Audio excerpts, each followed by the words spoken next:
I am Cassandra, 34 years old, and I never thought my own father would slap me in front of 88 people at his 60th birthday party.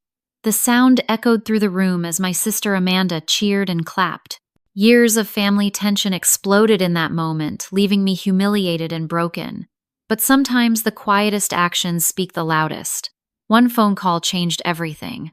Before I share my story, let me know where you are watching from.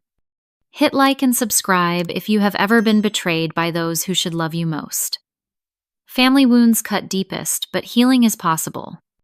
When most people look at my life from the outside, they see success. I live in a beautiful brownstone in Boston, work as a senior financial analyst at a prestigious firm, and drive a luxury car that I worked hard to afford. What they do not see are the family wounds that never properly healed. Growing up as the firstborn daughter of Robert and Sarah Wilson meant carrying the weight of expectations. My father built his construction business from nothing, working 16-hour days and expecting nothing less than perfection from his family.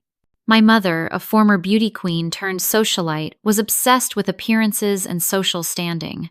For the first 8 years of my life, I was their pride and joy, the perfect daughter who excelled at everything from academics to piano recitals. Everything changed when Amanda was born. Suddenly, I was no longer the center of attention. Amanda was the cute baby with curly blonde hair and big blue eyes, while I had inherited my father's more serious features and my grandmother's auburn hair. It seemed like overnight I went from being our special girl to the responsible one who should know better. As we grew older, the divide deepened. Amanda could do no wrong in my parents' eyes. When she broke my science project the night before the fair, it was just an accident. When she took my prom dress without asking and returned it with wine stains, it was because sisters share. When she crashed my car in high school and left me to deal with the insurance, my parents gave her money for a new outfit to cheer her up. Despite this, I worked hard to make my own way. I earned scholarships, graduated at the top of my class, and secured a job that allowed me financial independence. I met Thomas during my second year at the firm. He was a corporate attorney with kind eyes and a gentle spirit who made me feel valued in ways my family never had. We married 3 years later in a small ceremony that my parents criticized for not being grand enough. The greatest source of tension emerged when Thomas and I discovered I had endometriosis, a condition that made it extremely difficult for me to conceive. After 2 painful miscarriages and countless treatments, we accepted that biological children might not be in our future. My mother called it quitting, while my father suggested Thomas find a real woman who could give him sons. Amanda, always eager to twist the knife, began referring to me as the barren branch of the family tree at holiday gatherings. We gradually reduced contact with my family. The occasional phone call, a brief visit during holidays, and eventually just Christmas cards. Thomas and I built our own version of family with close friends, fulfilling careers and discussions about adoption when we were ready. I thought I had made peace with the distance between my birth family and me. Then came the invitation to my father's 60th birthday party. A formal card with gold embossing arrived in the mail, personally addressed to me, not to Mr. and Mrs. Thomas Lambert. There was a handwritten note from my father. It would mean a lot to have both my girls there. After 8 years of minimal contact, this small gesture rekindled a hope I thought had died long ago. Maybe he was finally ready to reconcile. Maybe turning 60 had made him reflect on our relationship. Thomas was scheduled to be in London for an important case during the party, but he encouraged me to go. Maybe this is their way of extending an olive branch, he said, always the optimist. You have nothing to lose by trying one more time. I spent weeks preparing for this reunion. I found a beautiful dress that made me feel confident. I searched antique shops until I found the perfect gift, a vintage pocket watch similar to one my grandfather had owned, which my father had always admired. I even practiced responses to potential uncomfortable questions about my childless marriage or my long absence from family events. The night before the party, I called my old friend Jessica, who had remained in my hometown and occasionally saw my parents at community events. Be careful, Cass, she warned. I've heard Amanda and Eric are having money troubles. They moved in with your parents last month. I dismissed her concerns. Surely my father's gesture was genuine. People change, especially as they age and face their mortality. I packed my overnight bag with hopeful anticipation, ignoring the knot of anxiety in my stomach. After all, what could possibly go wrong at a public celebration? With 88 guests present, my father would hardly make a scene in front of his business associates and friends. As I drove the 3 hours to my childhood home, memories flooded back. The treehouse my father built when I was 6. The kitchen where my mother taught me to bake cookies before she became too concerned about maintaining her figure. The backyard where Amanda and I had occasionally played together before competition replaced sisterhood. I wanted to believe that somewhere beneath the years of hurt and misunderstanding, we were still a family. That blood would ultimately prove thicker than water. That the parents who had once loved me so fiercely could find that love again. That my sister and I could discover common ground as adults that had eluded us as children. The elegant hotel where the party was being held came into view. I parked my car, checked my makeup one last time, and stepped out into the cool evening air, clutching my carefully wrapped gift and a heart full of cautious hope. The Regency Hotel ballroom had been transformed into an elegant space worthy of a magazine spread. Crystal chandeliers cast a warm glow over tables adorned with elaborate floral arrangements. A string quartet played softly in the corner. A large banner reading "Happy 60th Birthday, Robert" hung over a table displaying photos from different stages of my father's life. I noticed that pictures including me were conspicuously absent. My mother spotted me first. Sarah Wilson still maintained the beauty that had won her pageant crowns in her youth, though now with the help of expensive procedures and religiously followed skincare routines. Her smile tightened when she saw me not quite reaching her eyes. "Cassandra, you actually came." She air-kissed near my cheeks, careful not to smudge her makeup. "Where is Thomas? Too busy for family again?" "He sends his regrets. He has an important case in London," I explained, trying to maintain my composure. "He really wanted to be here." Convenient," she replied, her tone making it clear she didn't believe me. "Your father is over there with the Johnsons. You should say hello." I made my way through the crowd, nodding at familiar faces and introducing myself to those I didn't recognize. Several people did double takes when they heard my name, as if they couldn't believe I was actually there.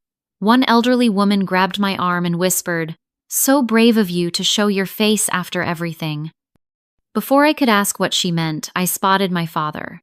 Robert Wilson commanded attention in any room, and tonight was no exception. At 60, his once dark hair was now silver, but he stood tall and proud in his tailored suit, gesturing animatedly, as he told a story to an attentive group. When he saw me approaching, he paused mid-sentence. Something flashed in his eyes, but I couldn't read it before he smoothed his expression into a polite smile. "Cassandra, you made it." No hug, no warmth, just a firm handshake as if I were a business associate rather than his daughter. "Happy birthday, Dad. I wouldn't miss it," I replied, handing him the carefully wrapped package. "This is for you." He took it with a nod, but made no move to open it. "You can put it with the others," he said, gesturing to a table piled with gifts. "Amanda and Eric just arrived. You should say hello to your sister." I turned to see Amanda making a grand entrance on the arm of her husband. At 26, my sister had blossomed into a stunning woman who knew exactly how to use her beauty to her advantage. Her blonde hair was expertly styled, her designer dress clearly new and expensive. Eric tall and handsome, but with a perpetually worried expression followed slightly behind her like a shadow. Amanda's smile froze when she saw me.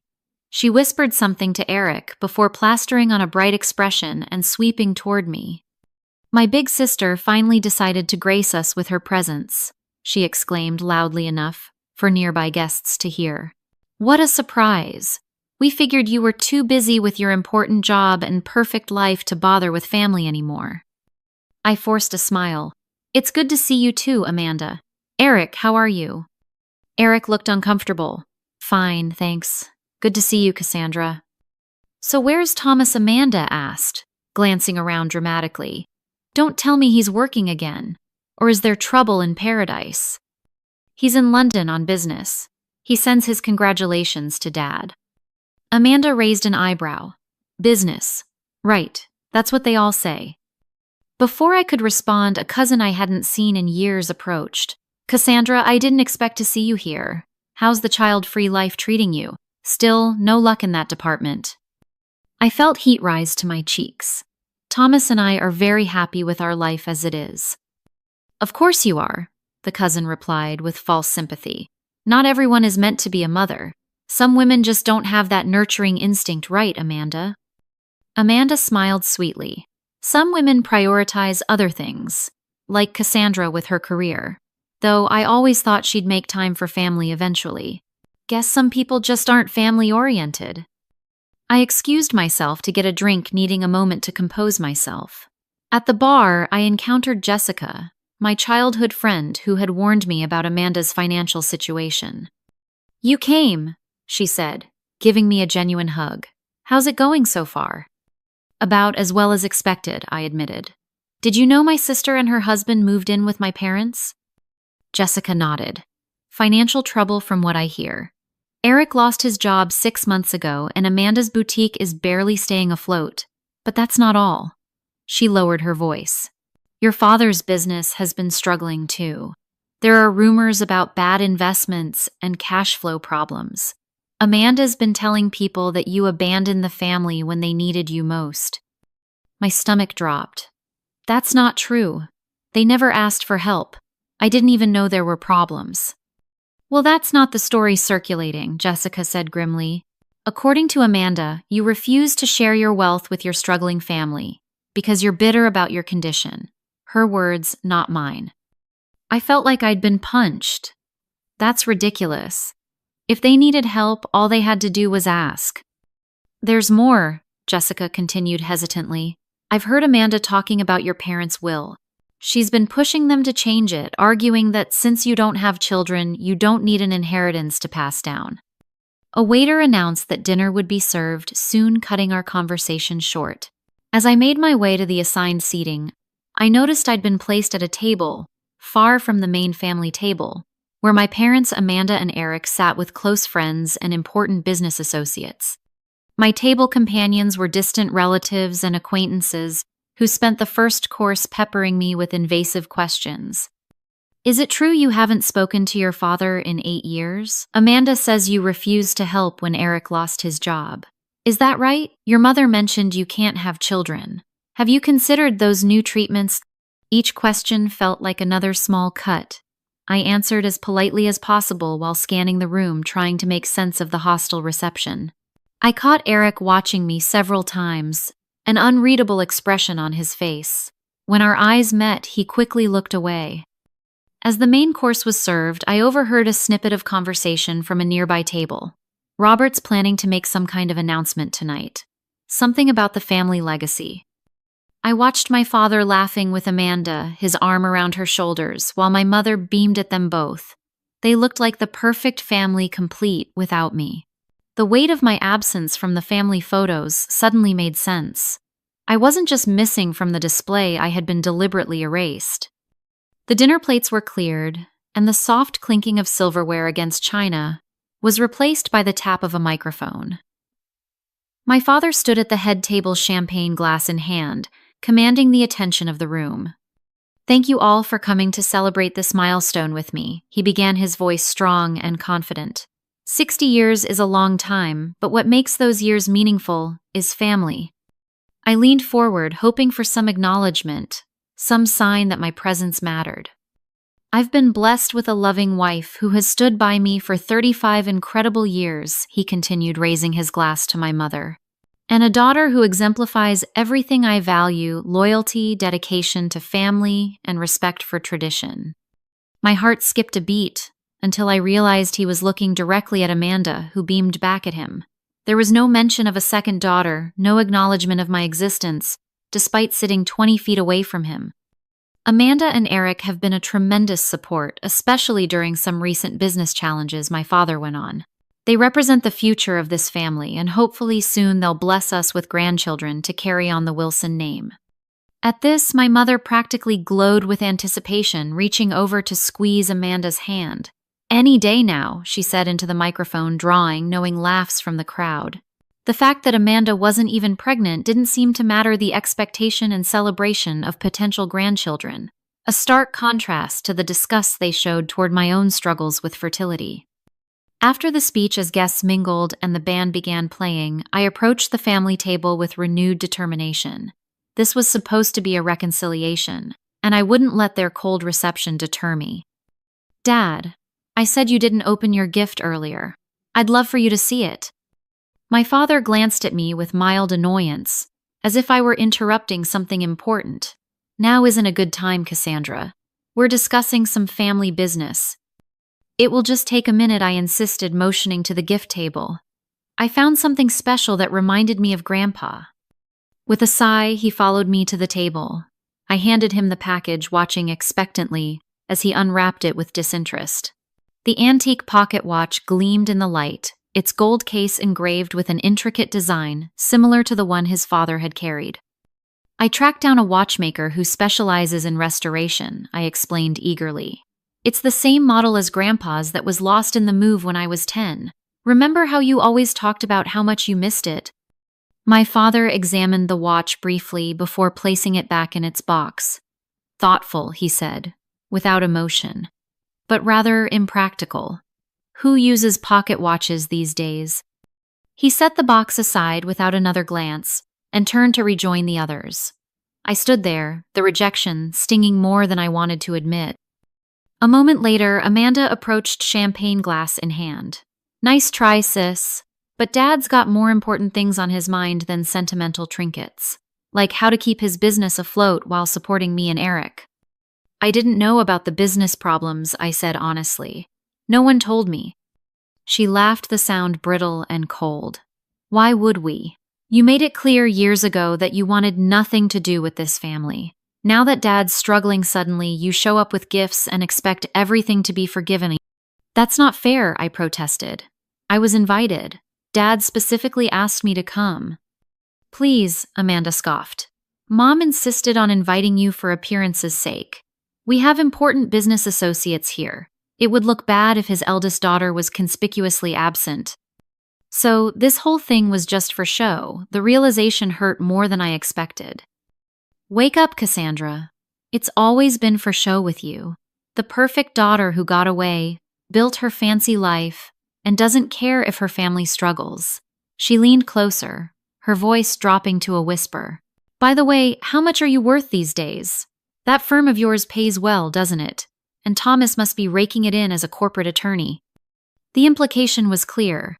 If Dad needed financial help, he could have asked me directly. His pride wouldn't allow it.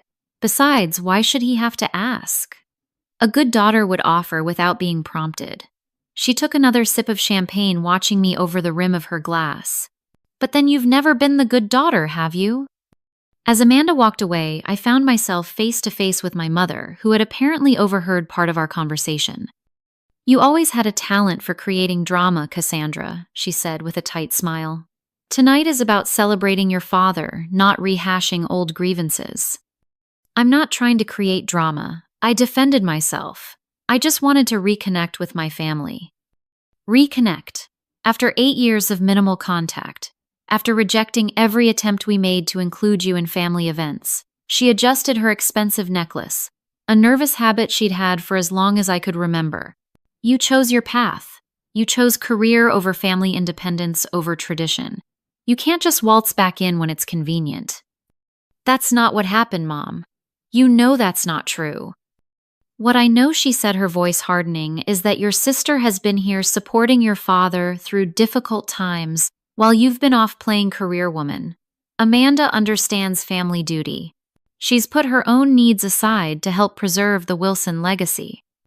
Before I could respond, I was interrupted by an old family friend, Mr. Reynolds, who had known my father since college. "Cassandra, good to see you after all this time. Your father must be thrilled to have both his daughters here tonight." My mother's expression tightened. "If you'll excuse us, George, I need to speak with the caterer about the cake." As she hurried away, Mr. Reynolds gave me a sympathetic look. "Tension's running high tonight, I see. Your father's been under a lot of pressure lately. The economic downturn hit his industry hard." "So I'm gathering," I replied, "though this is the first I'm hearing about it." He looked surprised. Really, I assumed you knew. The business has been struggling for a couple of years now. There was that failed expansion project, then the lawsuit from the Henderson development. Robert had to take out a second mortgage on the house just to make payroll last quarter. This information stunned me.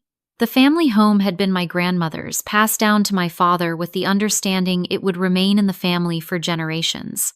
It was where I'd grown up, where all my childhood memories were rooted. The thought of it being leveraged for business debts was unthinkable. I had no idea it was that serious, I admitted. Between us, Mr. Reynolds continued lowering his voice. I've heard Amanda's been pushing him to sell the house entirely. She and that husband of hers have their eye on a condo development downtown. More modern, less upkeep, and it would free up capital for Robert to invest in turning the business around. Sell my grandmother's house. The very idea felt like a violation. That house wasn't just property, it was our heritage, filled with generations of Wilson family history. It was the one place I'd always associated with stability and permanence, even after my relationship with my parents deteriorated. As the evening progressed, I observed Eric in deep conversation with several of my father's business associates. Unlike Amanda, who flitted from group to group playing the charming hostess, Eric seemed serious and focused. At one point, I saw him showing something on his phone to an older gentleman I recognized as my father's banker, both of them nodding with grave expressions. Jessica found me again near the dessert table. "Don't look now," she murmured, "but your family's having some kind of huddle by the gift table. They keep looking over at you." I glanced discreetly in that direction to see my father, mother, Amanda, and Eric in what appeared to be an intense discussion. As Jessica had said, they occasionally looked in my direction, their expressions ranging from my father's annoyance to Amanda's barely concealed hostility. "I think I'm about to find out what this evening is really about." I said, a sense of foreboding settling over me like a heavy cloak. The moment arrived with the ceremonial cutting of the birthday cake. My father stood before a 3-tiered masterpiece decorated with fondant golf clubs and business motifs, a testament to his lifelong passions. The guests gathered around, smartphones raised to capture the moment. I lingered at the edge of the crowd, uncertain of my place in this family ritual. After the obligatory photos and the singing of Happy Birthday, my father cleared his throat and tapped his champagne glass for attention. The room quieted, all eyes on the man of the hour. "Before we enjoy this magnificent cake," he announced, "I'd like to take this opportunity to share some news with all of you, my closest friends and family." He paused, his gaze sweeping the room but carefully avoiding the corner where I stood. "As some of you know, recent years have brought challenges to both my business and our family. But challenges are opportunities for growth and clarity, for understanding what truly matters."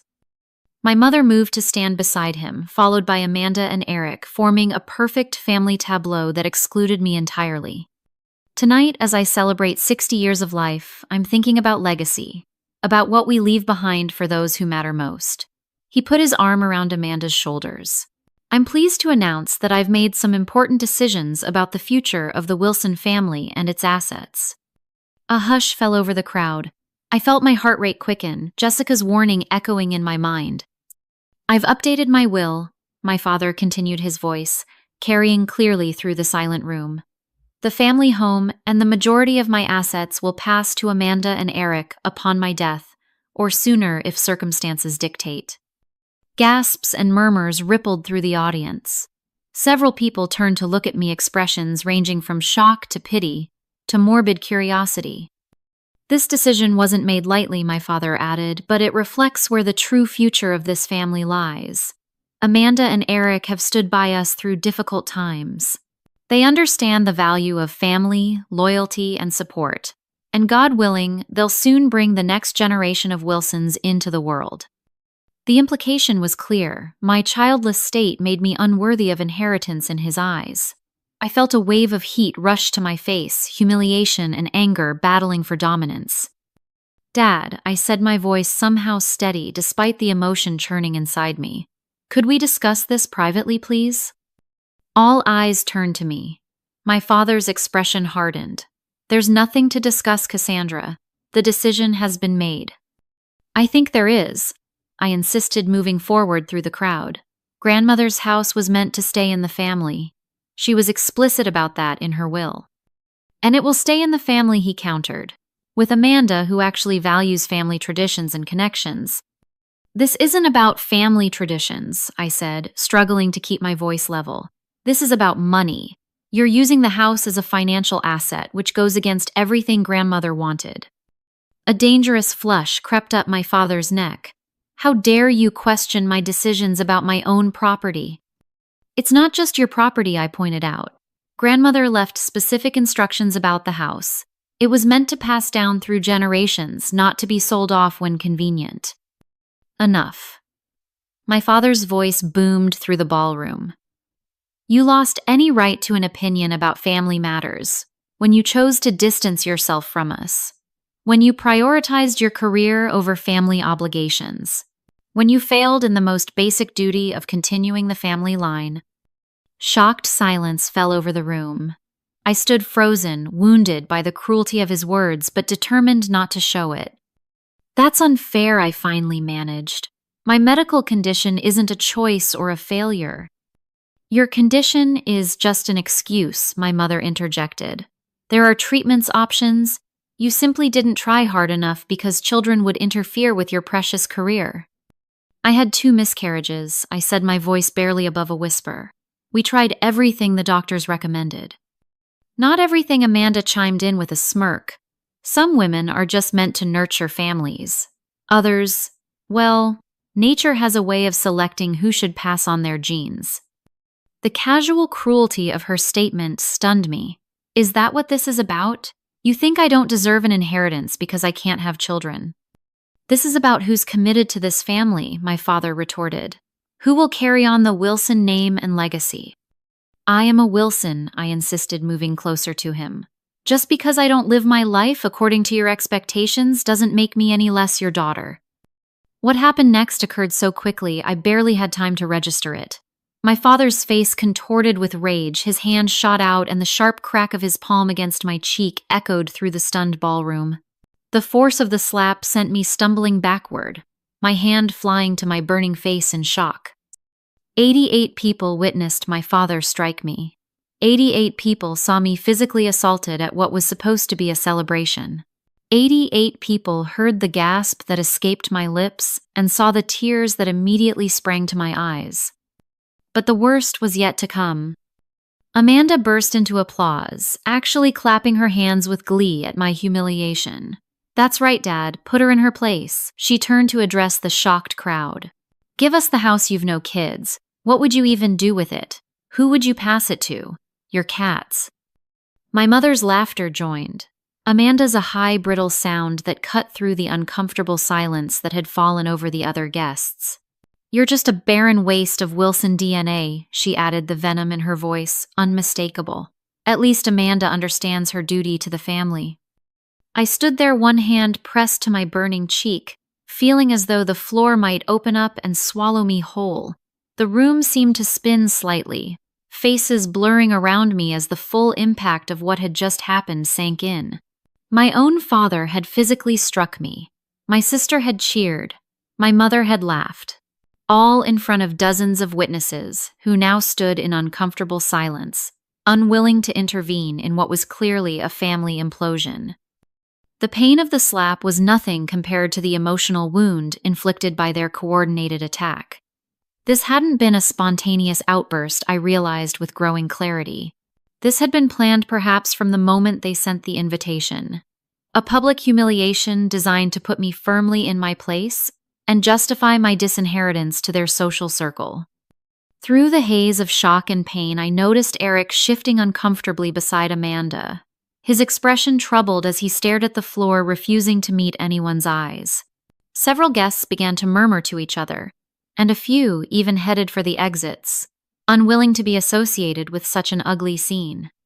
Robert, that was completely unnecessary, said an elderly man, I recognized as my father's former business partner. Violence is never acceptable, especially against your own daughter.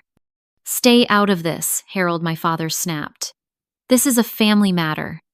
A family matter you've chosen to make public, Harold countered, moving to stand beside me. Are you all right, my dear? Before I could answer, Amanda stepped forward, positioning herself between us. Oh, please, it was barely a tap. Cassandra's always been dramatic. She'll probably use this to play victim for another 8 years of absence. I found my voice at last, though it shook slightly. I came here tonight hoping to reconcile. I thought the invitation meant you wanted to heal our relationship. I see now that was never the intention. Reconcile, my father scoffed. What's there to reconcile? You made your choices long ago, Cassandra. You chose your path and now you're facing the consequences. The consequence of not being able to have children is being disowned. Being physically assaulted at a birthday party, I asked, my voice growing stronger with indignation. Is that really the kind of father you want to be remembered as? Don't you dare question my legacy, he growled, taking a step toward me before my mother placed a restraining hand on his arm. Not here, Robert, she murmured. People are watching. Always concerned with appearances, never with the actual harm being inflicted. That was my mother in a nutshell. I straightened my spine, wiped the tears from my eyes, and looked directly at each member of my family in turn. Thank you for making your feelings so abundantly clear. I won't trouble any of you with my presence again. As I turned to leave, Amanda called after me. Don't forget to send a check for Dad's birthday. It's the least you can do since you've contributed nothing else to this family. I walked steadily through the parting crowd, head held high, despite the burning humiliation coursing through me. As I reached the door, I heard Eric's voice behind me. Cassandra, wait. I paused, turning to see him hurrying after me, concern evident on his face. I'm sorry, he said quietly. That shouldn't have happened. None of this should have happened. Yet you stood there and let it happen, I replied too, drained to summon real anger at him. You're part of this family now, Eric. You've made your choice. He glanced back toward Amanda, who was watching us with narrowed eyes. It's complicated. There are things you don't know. Then enlighten me. He hesitated, then shook his head. I can't. Not here. Just be careful. Okay, this isn't over. With those cryptic words, he returned to my sister's side, leaving me to walk alone to my car in the cool night air, my cheek still stinging from my father's hand and my heart heavy with the knowledge that some family wounds can never truly heal. The drive back to my hotel was a blur. My hands trembled on the steering wheel as I navigated through the quiet streets, my mind replaying the humiliating scene over and over. By the time I reached the safety of my room, shock had given way to a strange, calm clarity. I sat on the edge of the bed and pulled out my phone. It was just past midnight in Boston, which meant it was 5 a.m. in London. Thomas would be awake, preparing for his early court appearance. He answered on the second ring. Cass, how did it go?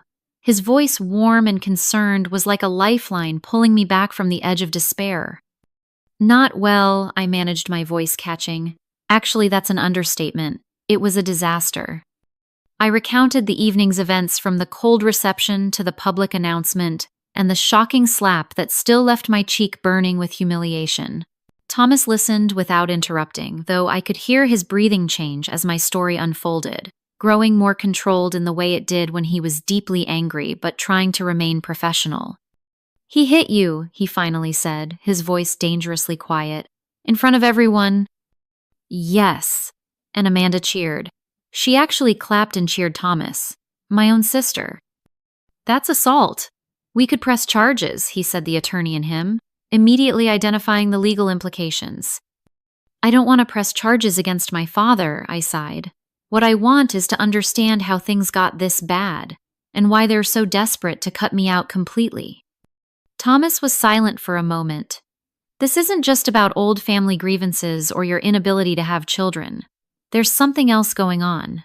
The house, the changes to the will, Eric's warning, the financial troubles with the business. It all points to something bigger. His words triggered a memory, something that had been nagging at the back of my mind. Wait, there's something else. Years ago, before we were married, when I was still occasionally helping Dad with the business bookkeeping, I found some discrepancies. Dad brushed it off as accounting errors, but I always suspected there was more to it. What kind of discrepancies? Thomas asked, his voice sharpening with professional interest. transfers to accounts I didn't recognize, signatures on documents that didn't quite match. I actually found a document with what looked like my signature on it, but I had never signed it. I paused, thinking back. When I confronted Dad, he got angry, said I was being paranoid and that I should trust him to handle the business he'd built long before I got my fancy finance degree. Cassandra Thomas said slowly, "That sounds like potential forgery. If your father used your name or signature without authorization, you think he might have been using my identity for some of his business dealings." The thought was both shocking and sadly plausible. It's possible. And if those dealings weren't entirely above board, it would explain the desperation to keep you at a distance. It would also explain why they're so focused on the house. If the business is failing, that property might be their last significant asset. I rubbed my temples, feeling a headache building. But the house was my grandmother's. Her will was specific about it staying in the family for generations. Dad can't just sell it. There was a pause on the line. "Cass, do you have a copy of your grandmother's will?" No, it was all handled by Dad's attorney after she passed. I was only 22 at the time, finishing my degree. I trusted Dad to handle it properly. "I think we need to see that will," Thomas said decisively. "If your grandmother's intentions for the house were as specific as you remember, there may be legal protections in place that your father can't override regardless of what his new will states." The beginnings of a plan started to form in my mind. I need to make some calls. Starting with Jessica, she might have connections at the county clerk's office. And I should talk to Harold, Dad's former business partner who tried to stand up for me tonight. Good thinking. And Cass, don't confront your family again without support. What happened tonight crosses a line. This isn't just about hurt feelings anymore. It's potentially about fraud. After ending the call with Thomas, I lay back on the hotel bed, my mind racing. The public humiliation still stung, but it was being rapidly overshadowed by the growing suspicion that something truly corrupt was happening within my family. I made my second call of the night to Jessica, who answered groggily but became fully alert as I explained what had happened after she left the party. "He hit you in front of everyone. Cass, that's assault." "That's what Thomas said, but pressing charges isn't my priority right now. I need information, Jess. You mentioned knowing someone at the county records office." "My cousin Diane, yes. She's worked there for years. What are you looking for?" "I need to see my grandmother's will, the original document, not whatever version my father might have presented. And I need to know if there have been any recent property transactions or liens involving the family home." Jessica was silent for a moment. "You think your dad might have done something illegal with the house?" "I don't know, but I intend to find out." After arranging to meet Jessica and her cousin the next morning, I made my third call of the night, the one that would ultimately change everything. Harold Reynolds, my father's former business partner, had given me his card years ago with instructions to call if I ever needed anything. I'd kept it all this time through multiple wallet changes and phone upgrades, transferring the contact information faithfully each time. He answered on the fourth ring, his voice gruff with sleep. "Harold Reynolds." "Mr. Reynolds, it's Cassandra Wilson, Robert's daughter. I apologize for calling so late." "Cassandra, are you all right? That was quite a scene earlier." "I'm fine, Mr. Reynolds, but I need to ask you some questions about my father's business dealings, particularly from about 10 years ago." There was a long pause. "You'd better come by my house tomorrow morning, 7:30, before I head to the golf course. Some things shouldn't be discussed over the phone." That night, I barely slept.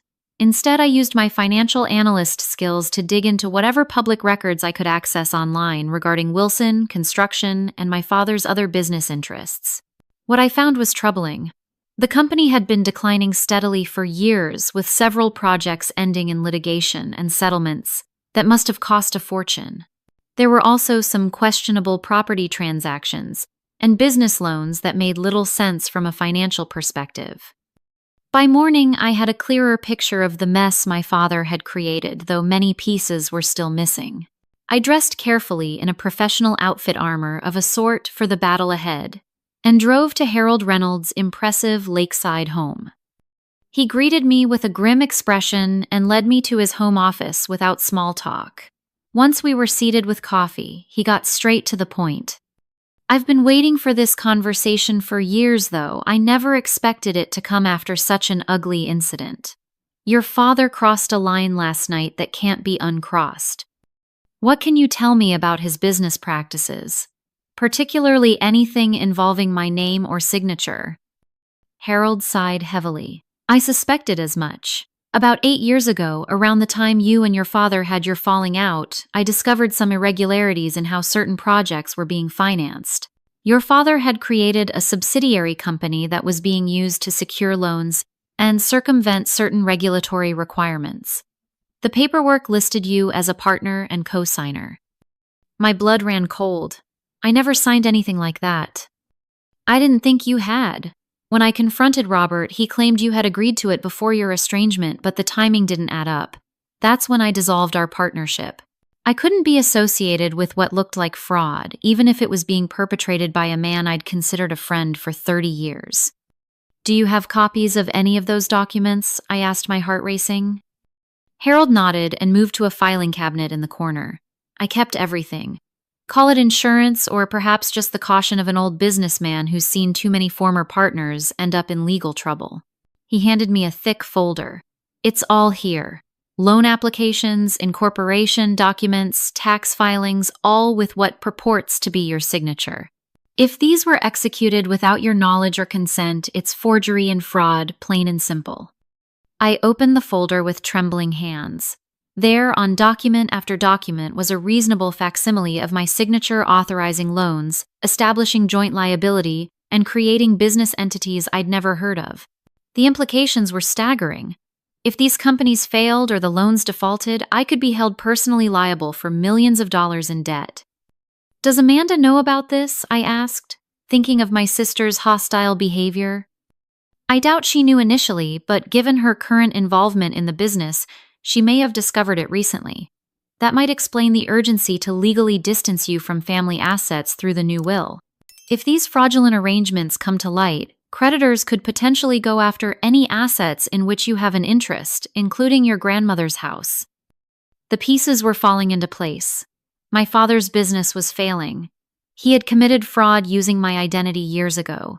Now, as creditors were closing in, he and Amanda were trying to ensure that the family home, potentially my grandmother's most valuable legacy, couldn't be touched by moving it firmly out of my reach. I need to see my grandmother's will, I said more to myself than to Harold. If she left specific instructions about the house?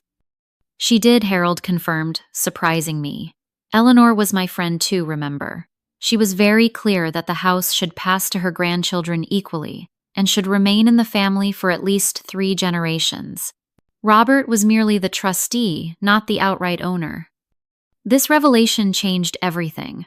If what Harold said was true, my father had no legal right to sell the house or transfer it solely to Amanda. Moreover, as a grandchild of Eleanor Wilson, I had a legal claim that couldn't be erased by my father's new will. I spent the rest of the day building my case. Jessica's cousin provided copies of the original will and property records confirming Harold's recollection. The house was indeed held in a family trust, with specific provisions preventing its sale, without the unanimous consent of all beneficiaries, which included me. I hired a local private investigator recommended by Thomas to gather additional information about the current state of my father's businesses and Amanda's involvement. By evening, I had a clearer picture of just how desperate their financial situation had become. With Thomas's guidance via phone, I consulted with a local attorney specializing in estate law and fraud cases. We prepared the necessary legal documents to protect my interests and address the fraudulent use of my identity.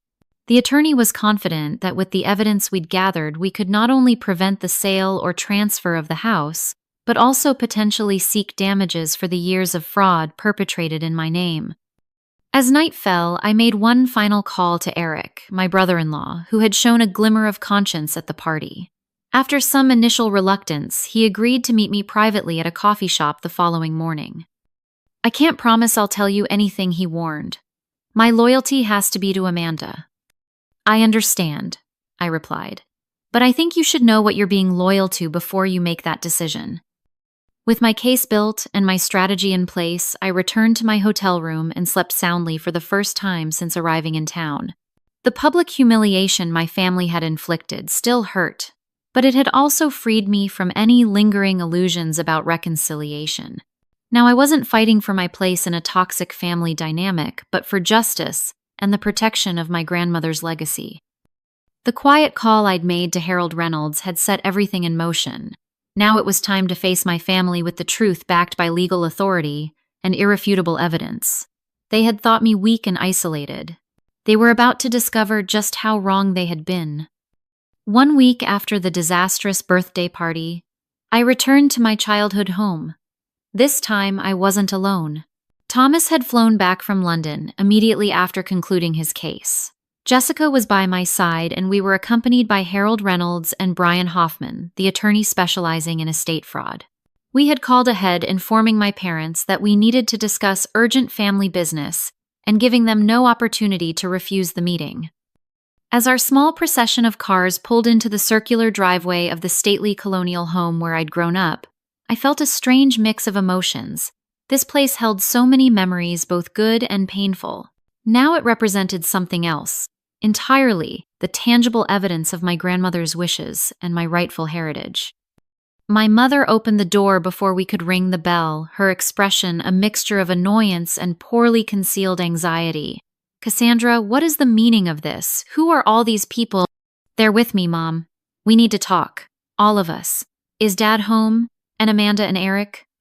"Your father is in his study. Amanda and Eric are in the kitchen." Her eyes narrowed as she recognized Harold. "Harold Reynolds. I didn't expect to see you darkening our doorway again." Sarah Harold acknowledged with a curt nod. Some circumstances transcend old disagreements.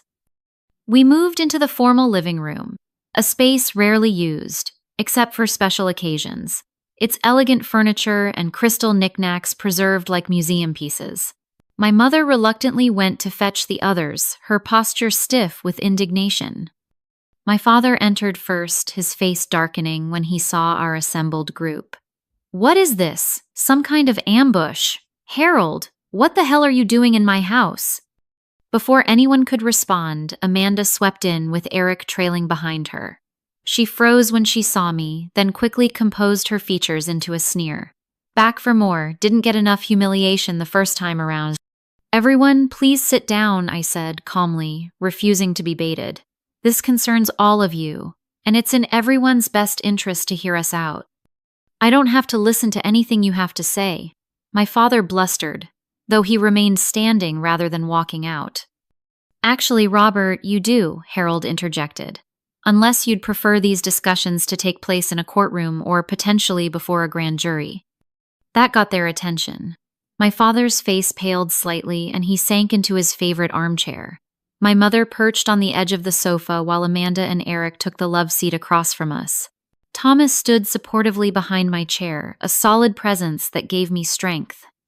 "Let me introduce Brian Hoffman," I began, gesturing to the attorney. "He specializes in estate fraud and identity theft.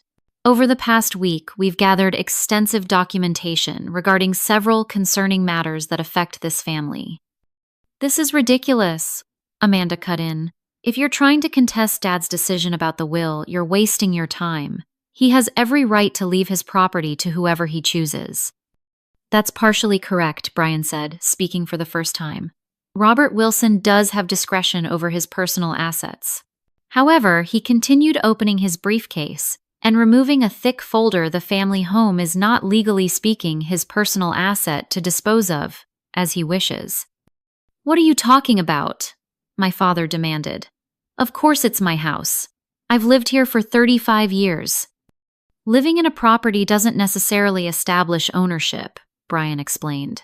"According to Eleanor Wilson's will, which we've obtained from county records, this house was placed in a family trust with specific instructions for its preservation and inheritance. You, Robert, were named as trustee, not sole owner. The beneficiaries are explicitly listed as my grandchildren equally shared, with provisions preventing sale or transfer without unanimous consent of all beneficiaries for 3 generations." My mother's hand flew to her throat. That's absurd. Eleanor would never have tied Robert's hands that way. But she did, Harold confirmed. I was there when she had the will drawn up. Eleanor was very clear about her intentions for the family home. She wanted it preserved for future generations of Wilsons, not used as a financial asset. This is ancient history my father dismissed, though, with less conviction than before. That will was executed decades ago. And remains legally binding, Brian countered. No subsequent documents have invalidated those provisions, which means, Mr. Wilson, that your recent attempts to transfer the property solely to Amanda or to leverage it for business purposes are in direct violation of the trust's terms. Amanda leapt to her feet. This is just spite. You can't stand that Dad recognizes me as the only real daughter he has left, the only one who might give him grandchildren. This has nothing to do with spite, Amanda, I said quietly. This is about legal rights and frankly about fraud. Fraud, Eric spoke for the first time, looking alarmed. What fraud? Thomas stepped forward, placing additional documents on the coffee table. We've uncovered extensive evidence that Robert Wilson has been using Cassandra's identity without her knowledge or consent for business purposes for approximately 10 years. This includes forged signatures on loan documents, incorporation papers, and various financial instruments. My father's face had gone from pale to ashen. That's a lie. Cassandra agreed to help with the business years ago. Did I agree to co-sign for a $3 million loan in 2016? I asked, pointing to one of the documents. Or to serve as guarantor for the Riverside Development Project in 2018? I was living in Boston then, Dad. I hadn't spoken to you in years. How could I have agreed to any of this? You've always been ungrateful, he muttered, but the fight was leaving his voice. Robert Harold said gravely, I left our partnership because I suspected you were engaging in fraudulent practices. I didn't go to the authorities then out of respect for our friendship, but I kept copies of everything. There's no denying what you've done. You did what my mother turned to my father, genuine shock on her face. You forged our daughter's signature, used her name without permission. It wasn't like that, Sarah, my father protested weakly. The business was struggling. I needed the loans, but my credit was maxed out. Cassandra had excellent credit and no debt. It was just paperwork, a formality. I never thought it would matter. It matters, Brian stated firmly. Identity theft and forgery are serious crimes, Mr. Wilson. The financial institutions involved would have a strong case against you, potentially resulting in criminal charges. Amanda, who had been uncharacteristically quiet during these revelations, suddenly rounded on Eric. You knew about this, didn't you? That's why you've been so weird lately, always closing your laptop when I come into the room taking calls outside. Eric looked miserable. I found some of the documents when I was helping your dad with the refinancing application last month. I told him we needed to come clean, find a legitimate way to restructure the debt. And I was working on it, my father insisted. That's why we needed to clarify the will, get the house properly transferred to Amanda. With the house as collateral, we could secure new financing and pay off the old debts. Using my name, I said softly, leaving me holding the bag if anything went wrong. Again, you weren't using it, Amanda snapped. You were off living your perfect childless life in Boston while we were here trying to save the family business. By committing fraud, Thomas interjected, his tone sharp. By planning to sell a house that isn't yours to sell. By publicly humiliating Cassandra when she did nothing wrong. An uncomfortable silence fell over the room. Finally, my mother spoke, her voice uncharacteristically subdued. What happens now? Are you going to press charges? I exchanged glances with Thomas and Brian before answering. That depends on what happens in this room today. We're prepared to offer a solution that keeps this matter private and potentially avoids criminal proceedings. What kind of solution? My father asked warily. First, a formal acknowledgement of the trust provisions regarding the house with legal documentation, confirming that it cannot be sold or transferred without my consent as a beneficiary, I began. Second, a complete accounting of all instances where my identity was used with a structured plan to remove my name from any fraudulent agreements and assume full responsibility for those debts. That could bankrupt us, my father protested. as opposed to what prison for fraud Thomas countered. This is an extremely generous offer given the circumstances. Third, I continued family counseling. All of us. The behavior at Dad's birthday party was inexcusable and revealed deep dysfunction that needs to be addressed if we're ever to have any kind of relationship moving forward. Counseling, that's your big demand, Amanda scoffed. That we all sit around talking about our feelings. It's not a demand, it's an opportunity, I corrected her. An opportunity to heal what's broken instead of continuing to destroy each other. And what about the business, my father asked. Without the house as collateral, we're finished. Not necessarily, Thomas said. Part of our proposal includes a legitimate business restructuring plan. Cassandra and I are prepared to invest in the company properly and legally, this time in exchange for equity and oversight of financial operations. The offer hung in the air. My father looked stunned clearly, having expected vengeful demands rather than a path forward. My mother was watching him carefully, her expression unreadable. Eric seemed relieved while Amanda looked conflicted, anger warring with a grudging recognition of the lifeline being offered. Why would you help us? After what happened, my father finally asked, genuine confusion in his voice. I took a deep breath, searching for the right words. Because despite everything, you're still my family. And because grandmother believed this house, this legacy was meant for all of us. She wanted it to unite the family, not divide it. I need time to think, my father said, running a hand through his silver hair, to discuss this with Sarah and Amanda. Of course, I agreed. But not too much time. The documentation we've gathered has been secured with our attorney. If we don't reach an agreement within 3 days, we'll have no choice but to proceed with legal action. As the meeting broke up, Amanda approached me while the others were gathering their things. Her usual confidence was absent, replaced by an uncertainty I'd rarely seen in my typically brazen sister. I didn't know about the forgery, she said quietly. I swear, Cass. I knew the business was in trouble, but not that Dad had used your name. Would it have mattered? I asked honestly. You seemed pretty comfortable with the idea of cutting me out completely. She had the grace to look ashamed. I've been jealous of you for as long as I can remember.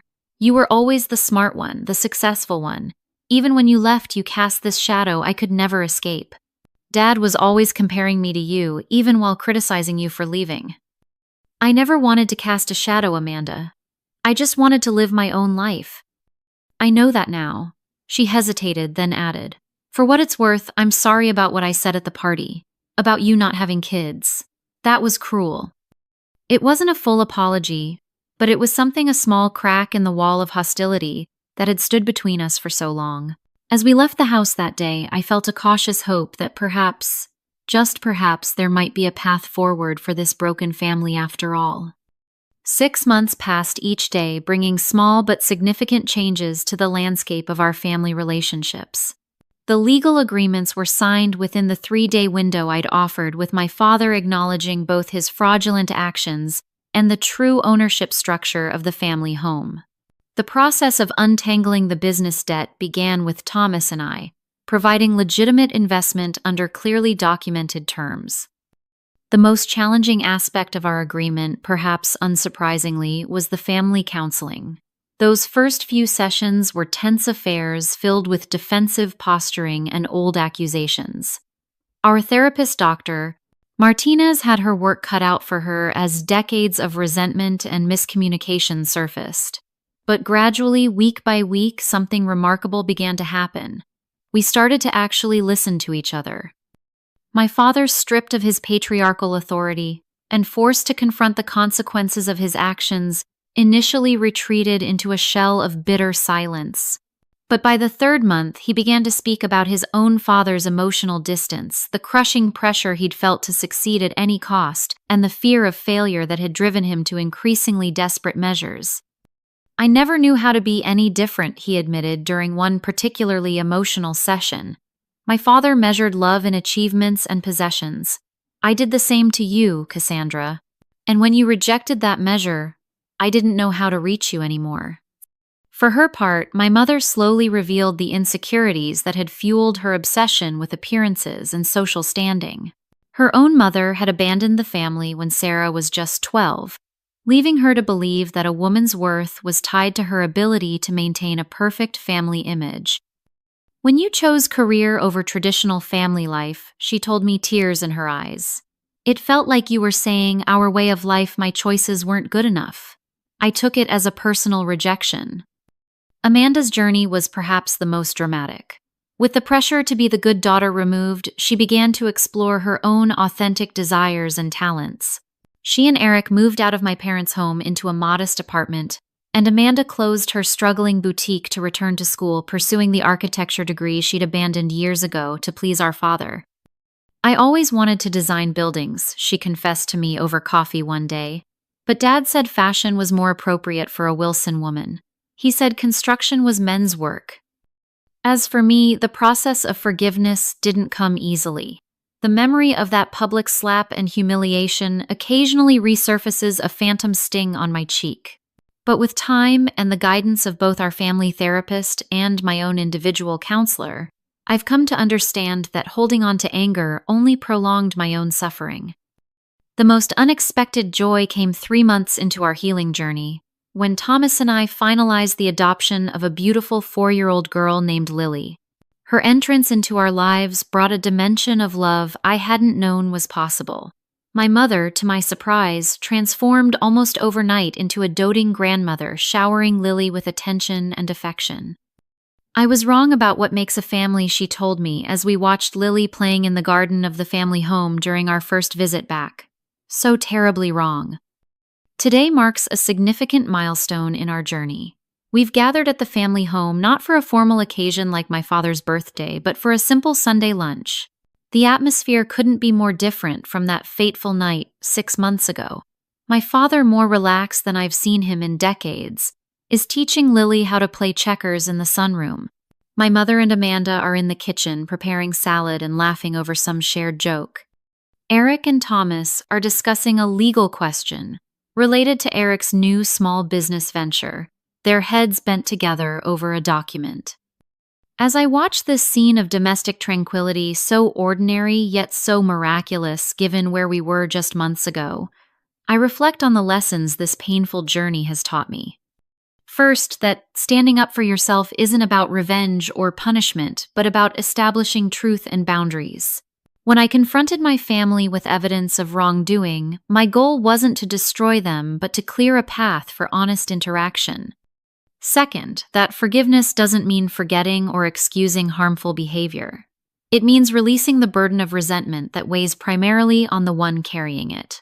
I haven't forgotten the humiliation of that night, but I've chosen not to let it define my relationship with my family moving forward. Third, and perhaps most importantly, that family isn't defined by blood alone or by shared DNA passed to future generations. It's defined by respect, by mutual support, by the willingness to see each other as flawed but valuable human beings worthy of love. Thomas and I may not have biological children, but in Lily, we've found a daughter to cherish. And in the healing of my birth family, we've reclaimed connections that enrich all our lives. My father approaches Lily, skipping alongside him, holding his hand, a sight I couldn't have imagined half a year ago. "Lunch is almost ready," he says, his voice gentler than it used to be. "Your mother wants everyone at the table." As I rise to join the others, he hesitates, then adds, "I'm proud of you, Cassandra. Not for your job or your house or any of that. I'm proud of the person you are. The way you handled all of this with strength and compassion. I didn't deserve that second chance." "Maybe none of us deserve second chances," I reply, watching Lily run ahead to the dining room, "but I'm grateful we get them anyway." Around the table, as we pass dishes and share stories, I see not the perfect family I once longed for, but something more valuable, a real family with acknowledged flaws and genuine efforts to do better. The house around us, my grandmother's legacy, stands as a testament not to wealth or status, but to the possibility of healing across generations. Sometimes the deepest wounds come from those who should love us most. But in confronting those wounds with courage and integrity, we create the possibility of genuine connection.